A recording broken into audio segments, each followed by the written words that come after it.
అంటే మాకున్న ప్రాథమిక సమాచారం ఏంటంటే వాస్తవంగా ఆ రోజు డ్రైవింగ్ చేసింది జెమినీ, వాడికి డ్రైవింగ్ లైసెన్స్ లేదు.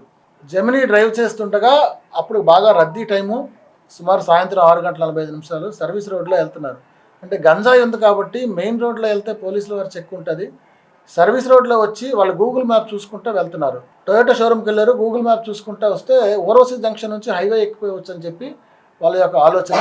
సో ఆ రకంగానే వాళ్ళు సర్వీస్ రోడ్లో వచ్చి ఎక్కిపోదామని చూశారు. అప్పటికే రద్దీ ఉండే వల్ల ఆ బాబు దురదృష్టం కొద్ది ఆ యాక్సిడెంట్ జరిగింది. గంజాయి సేవించినట్టుగా మాకు ట్రాఫిక్ పోలీసు వారు చెప్పారు. మరి ట్రాఫిక్ పోలీసు వారిని అడగాలి. ఆ రోజు నుంచి మా దగ్గర నేను ఆయన పట్టుకోలేదు. నా దగ్గర పట్టుకునేది 16వ తేదీ మాత్రం. అక్షయ అన్న అమ్మాయి విజయవర్ధన్కి బంధువు. అక్షయ అన్న అమ్మాయికి తల్లిదండ్రులు చనిపోయినారు. ఆమెకు అక్క చెల్లెలు కానీ అన్నదమ్ములు కానీ ఎవరు లేరు.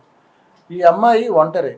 ఈ అమ్మాయికి విజయవర్ధన్ అనేవాడు బంధువు. ఈ విజయవర్ధన్ అనేవాడు బంధువు కాబట్టి ఈ అమ్మాయి హైదరాబాద్లో హాస్టల్లో ఉంటుంది. సో ఈ అమ్మాయికి డబ్బులు అవసరం అని చెప్పి ఎప్పుడైనా విజయవర్ధన్ తోడు రమ్మంటే విశాఖపట్నం, అరకు అటువైపు వాళ్ళిద్దరూ తిరగటం అనేది వాస్తవం. ఆ క్రమంగానే ఇక్కడికి వచ్చింది తప్ప ఆ అమ్మాయికి ప్రత్యక్షంగా గంజాయి కోసం, గంజాయి వ్యాపారం అలాంటిది ఉన్నట్టుగా మాకు ఇంతవరకు విచారణలో వెల్లడి కాలేదు. వీళ్ళు ఎప్పుడైనా వస్తే అమ్మాయి ఖర్చులకి విజయవాడ నుంచి వచ్చేటప్పుడు అమ్మాయి ఖర్చులకి ఏ రకంగా వచ్చినా ఈ విజయవర్ధన్ అనేవాడు, ఈ అర్జున్ అనేవాడు ఇస్తూ ఉంటారు.